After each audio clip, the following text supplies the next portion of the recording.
que, como es de público conocimiento, viajamos a Finlandia para poder reunirnos con las autoridades educativas del gobierno y apreciar la experiencia educativa de uno de los principales países que ha tenido logros muy importantes en esa materia. Allí exploramos la posibilidad de que nuestro país pudiera tener un convenio de cooperación técnica en materia educativa, y encontramos realmente una importante disposición por parte de la Secretaría de Estado de Educación, de la Cancillería, del Parlamento, de la Junta Nacional Educativa, como también este país ya tiene convenios de cooperación con Perú, con Brasil y con Chile.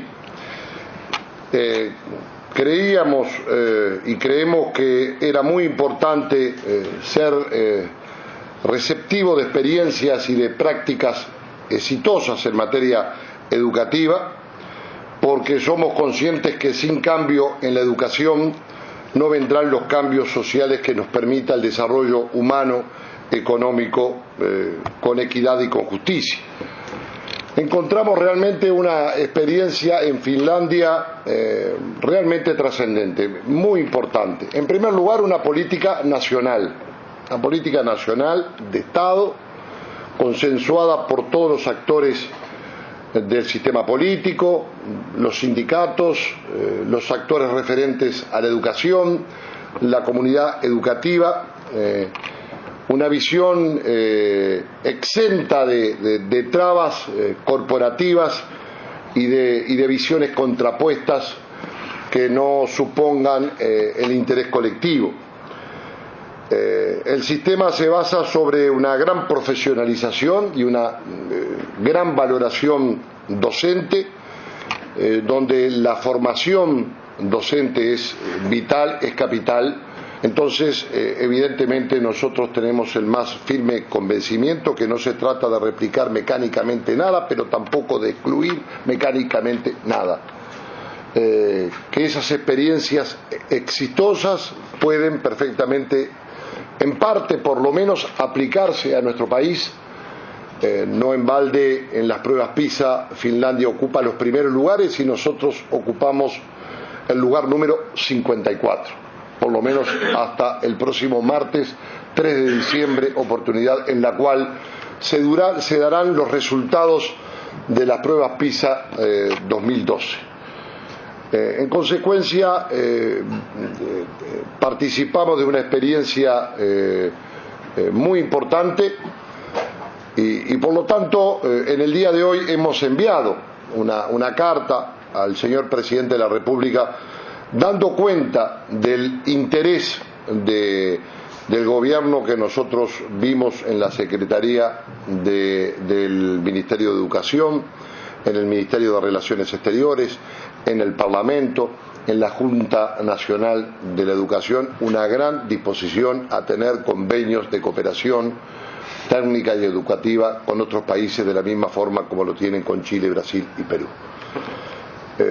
Por lo tanto, quedará en consecuencia en manos del Poder Ejecutivo, del Canciller de la República, a quien también le mandaremos similar nota conjuntamente con el Ministro de Educación y Cultura, en donde también hemos incorporado las iniciativas que mientras nosotros estábamos en Finlandia, el profesor director del Codicen Corvo lanzó a la opinión pública como experiencias valideras y aportes, porque entendemos, creemos que los problemas de la educación son urgentes y se imponen soluciones urgentes.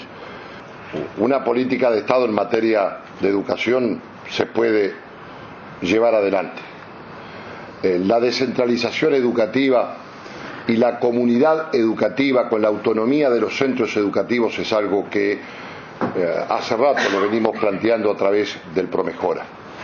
La profesionalización y la maestría de los docentes, la revalorización de los docentes es algo que también lo podemos llevar adelante y nos parece que es algo imprescindible para salir del pozo educativo, de la emergencia educativa que el Uruguay está atravesando.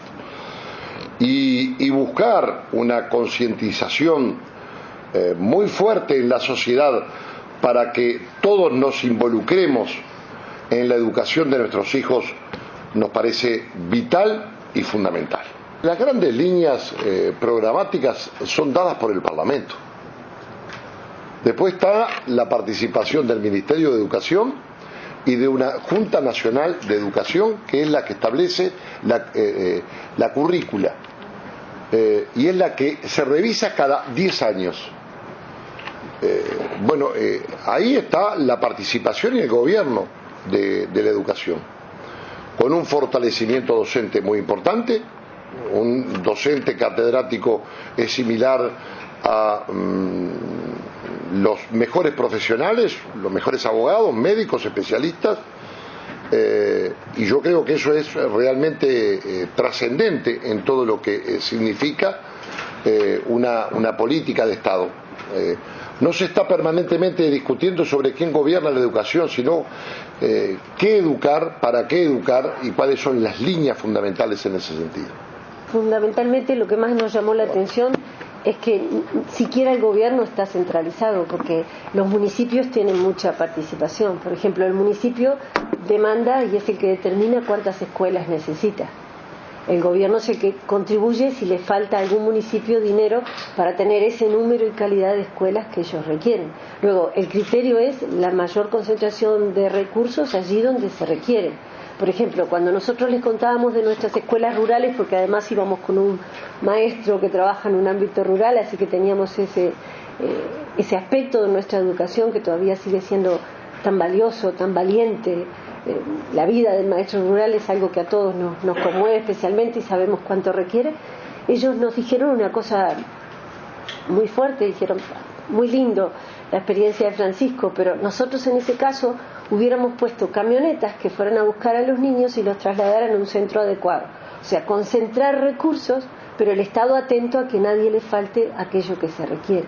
Entonces, la descentralización abarca ese tipo de aspectos, ¿no? O sea, qué es lo que se necesita, dónde y cuándo, y no hay un único actor que determine. Por ejemplo, la universidad es la que se compromete a capacitar tal número de maestros, pero quien hace la evaluación de cuántos maestros se precisan o cuántos médicos se precisan es una comisión de educación relacionada con el ministerio. Entonces, ellos evalúan 3 tipos de carreras: las que tienen alta demanda, las que tienen exceso de oferta y las que están equilibradas entre oferta y demanda. Y de acuerdo a eso, la universidad decide cuántos deja ingresar ese año y el Estado aporta lo que tiene que aportar. Y en cada ejemplo que tocábamos nos decían exactamente lo mismo. O sea, nunca hay un actor central. Siempre hay una participación de todo el mundo y de los padres todo el tiempo. De los padres nunca entendido como la familia tradicional. Para el Estado finlandés, el centro es el individuo y el individuo luego forma la familia como quiere. La familia es atendida por el Estado, pero porque fundamentalmente atiende al individuo. Entonces, si ese niño tiene la familia que esté conformada como sea, el Estado la atiende. Pero nunca pierde de vista al individuo y a sus necesidades. Algunos aspectos que podría agregar al respecto, es decir, el gobierno de la educación, a diferencia de nuestro país, está en manos del Ministerio de Educación y Cultura. Hay 2 grandes entidades o instituciones que están bajo el gobierno central de la educación: el Ministerio de Educación y Cultura y el Consejo o Junta Nacional de Educación. El gobierno obviamente tiene un control parlamentario por toda la acción concreta que desarrolla, pero la política entonces está en acción directa del gobierno. A partir de allí, el funcionamiento es absolutamente descentralizado. Es decir, Finlandia era un país con un sistema educativo muy centralizado y a partir de la década del 70 comienza a introducir cambios importantes, avanzando hacia una descentralización creciente, dando poder local, es decir, la toma de decisiones y la descentralización administrativa se dirige hacia lo municipal, que son ellos quienes en definitiva reciben recursos del gobierno central. 1/3 de los recursos que representan el costo educativo proviene del gobierno central, el resto proviene de impuestos locales. Las decisiones que hace el gobierno central para distribuir recursos se basa primeramente en distribuir recursos hacia las municipalidades, pero al mismo tiempo tener en cuenta dos aspectos. El tamaño poblacional entre los 7 y los 15, 16 años de edad que tiene cada uno de los municipios, para saber concretamente cuáles van a ser sus necesidades en materia de recursos, y las características de los municipios. Los municipios a su vez tienen la potestad como para poder delegar poder a los centros educativos, aunque muchas de las cosas se hacen de manera compartida. Los centros educativos interactúan con el municipio en todo lo que tiene que ver con la selección de docentes, todo lo que tiene que ver con autonomía pedagógica es plena, de la misma manera que el docente es una figura central y la formación docente es un pilar del sistema educativo finlandés. Esa educación de excelencia a su vez viene acompañada por credibilidad, y eso jerarquiza la función docente y le da al docente maniobra de funcionamiento a nivel del aula, a nivel del centro educativo, a nivel de sus clases. Estos aspectos son importantes para entender concretamente que es un sistema que realmente funciona con una lógica descentralizadora y con autonomía a los centros educativos. Hay dos aspectos sobre los cuales nosotros hemos venido haciendo hincapié en los últimos años, que lo hemos visto allí funcionando y que me parece que es muy importante porque no son temas vistos allá en Finlandia, un país lejano en el norte del mundo, sino que son temas que allí funcionan y funcionan muy bien. Uno de ellos es el de la fuerte autonomía de los centros educativos, el famoso Plan Pro Mejora, del cual tanto hemos hablado y sobre el cual el consejero Corvo ha hecho especial hincapié, en el sentido de que los centros educativos tienen una fuerte autonomía. Allí juega un papel muy importante el director, junto con los docentes juegan también un papel muy importante en la elaboración de los programas, de la inclusión de materias, de los planes locales que se adaptan a las realidades de cada medio, de cada región, de cada zona. Y por supuesto la participación de los padres de los estudiantes, que también participan en lo que tiene que ver con la elaboración de los programas y de las materias concretamente a ser incluidas en los planes de estudio. Es decir, que ese es un tema sobre el cual encontramos allí un funcionamiento pleno y cabal de esto, y lo hemos encontrado en un funcionamiento con excelentes resultados. Y el otro tema sobre el cual hemos hecho mucho hincapié, lo planteamos sobre todo cuando se habló mucho de la crisis edilicia en los centros educativos, es que la infraestructura, es decir, en general los centros de enseñanza dependen de los gobiernos locales. Por eso es que la estructura de gobierno arriba a nivel nacional es muy pequeña y más bien técnica, porque la dependencia más bien es de los gobiernos locales. Pero muy especialmente toda la parte de infraestructura, conservación, mantenimiento, construcción de locales de los centros de estudio están en manos de los gobiernos locales. Eso asegura mucho más ejecutividad, transparencia en el manejo de los recursos y más rápidas respuestas a los problemas que muchas veces se demandan y se plantean de carácter edilicio. Eso lo hemos visto funcionar y funcionar a pleno en ese país. Por tanto, hay naturalmente aspectos o cosas en las que, de las que podemos no solamente recoger experiencias, sino confirmar que algunos temas en los que hemos estado insistiendo en realidad no estamos tan errados en cuanto a los resultados que pueden dar, porque allí vimos cómo funcionan y funcionan muy bien. ¿Por dónde pasa la revalorización de los docentes? ¿Es por la formación, por el salario, la organización? No, empieza por, obviamente, la formación. La exigencia es grande, tienen 3 años de formación de grado y 2 años adicionales para llegar a la maestría. Y el título básico para ejercer la docencia es el nivel de un máster. Y aparte, por otra parte, ya hay filtros iniciales. Hay que tener en cuenta que la jerarquización docente hace que un número muy importante de postulantes se presenten, de los cuales solo un 10% son elegidos para entrar a la formación docente. La Universidad de Helsinki, por ejemplo, acepta el 12% de los aspirantes a formarse para docentes. Esto está absolutamente colocado en las universidades.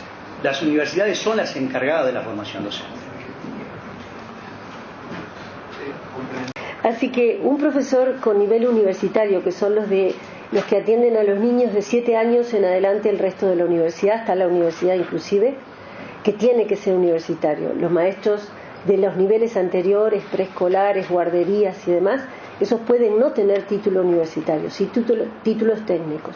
Un maestro o profesor de nivel de 7 años en adelante gana 6.000 euros.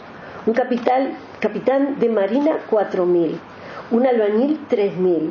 Un veterinario, 3.500. Una maestra jardinera, la que no tiene nivel universitario, 3.500, en términos generales, porque fue una pregunta que le hicimos a gente que tenía otras profesiones, pero que más o menos tenía una noción de que las diferencias se estribaban en esas cifras. Ahora, ¿sabes que la revalorización del docente no es solamente por el sueldo? La revalorización, cuando se exige mucho, y ellos lo explican, lo que nosotros hacemos es exigir mucho. Se presentan 3.000 y entran 100. Claro, egresan el 95%. Luego son en la sociedad tan importantes como un doctor. Tienen el aprecio social y el orgullo de todo eso. Entonces, no es solamente un alto sueldo que les permite una dedicación plena, es también tener acceso y tener el apoyo del Estado para la capacitación permanente. El concepto más importante que vimos, creo que es junto con el de la centralidad y revalorización del docente, es la idea de capacitación permanente de toda la sociedad, porque si no, no sería una sociedad que vende productos inteligentes. La renovación y el principal capital está en el cerebro, ¿no? Y allí nosotros vimos ese orgullo que sabemos que en nuestro país existió por las viejas crónicas. Si uno leyó a Rosita Forbes cuando visitaba Uruguay a principios del siglo XX y decía con asombro, es una sociedad en la que los adultos abren paso a los niños con moña escolar y túnica almidonada y los miran con enorme orgullo y piensan que ahí va lo mejor de la sociedad, ¿no? Y eran los niños de la escuela pública. Bueno, eso lo volvimos a ver en Finlandia. Ellos nos hablaban con enorme orgullo de su sistema educativo. Yo creo que esa es la revalorización más importante. Y un aspecto importante es que no termina con la titulación. El concepto de formación continua es altamente jerarquizado y entendido como práctica común y corriente que tienen que seguir los docentes a lo largo de su vida. Nosotros lo hemos dicho, que muchas tareas, por ejemplo, de reparación, de edificación, de mantenimiento de los centros educativos, pueden, con la consiguiente transferencia de recursos económicos, ser llevadas adelante por los gobiernos locales, por los municipios. Son tareas perfectamente aceptables porque tendrían un gran control social, un gran control vecinal, y sin aplicar integralmente lo que puede hacer el modelo de Finlandia. Yo creo fuertemente en la descentralización, y yo creo que eso va de la mano con la optimización de los recursos públicos. Así que hay cosas que perfectamente se pueden llevar adelante en ese sentido, con un involucramiento del gobierno central y del gobierno departamental. Yo puedo contar incluso una experiencia en ese sentido acá, de manera que tampoco, repito, estamos hablando de cosas allá estratosféricas.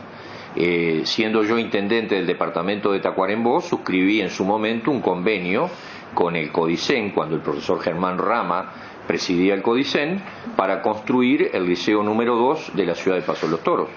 Y ese convenio se ejecutó a través de recursos que transfirió el CODICEN, que fueron donde se cumplió con todo el proceso licitatorio, adjudicación y supervisión de la obra por parte de la Intendencia Departamental de Tacuarembó, y terminada la obra, el intendente le entregó la llave al presidente del CODICEN, y allá está el Liceo 2 de Paso de los Toros, que si no se hubiera empleado ese mecanismo, no sé si todavía hoy no estarían los vecinos de Paso de los Toros clamando por el Liceo 2 de Paso de los Toros.